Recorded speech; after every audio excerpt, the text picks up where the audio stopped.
Dito tayo ngayon guys sa ano. So ilalagay na lang siya dito guys. Pinapa-adapt ko siya. Yung ating, ano pangalan yan kuya? Isda na yan? Polar parrot to. Polar parrot. Oh, Oh, ayan siya polar guys. So parrot. masaya na siya dyan guys. So dito siya ngayon sa may pet shop. So marami siyang ano, magiging kasama dito. Hindi na siya malulungkot guys. Polar parrot. Yan palang pangalan niya guys. Polar parrot. So happy siya guys. Happy na siya. Bye-bye!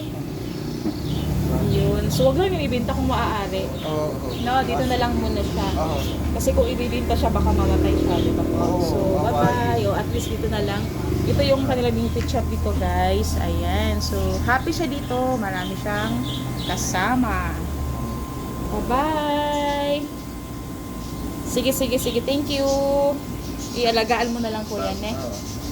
Ayan. So, ayan si kuya ang mag-aalaga sa kanya. Ayan. Inday Lakwatsyara. Ayan.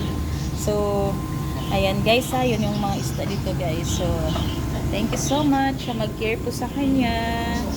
Ayan po. Bye-bye. Polar parrot pala ang pangalan mo. Okay po. Inday Lakwatsyara. Thank you kuya.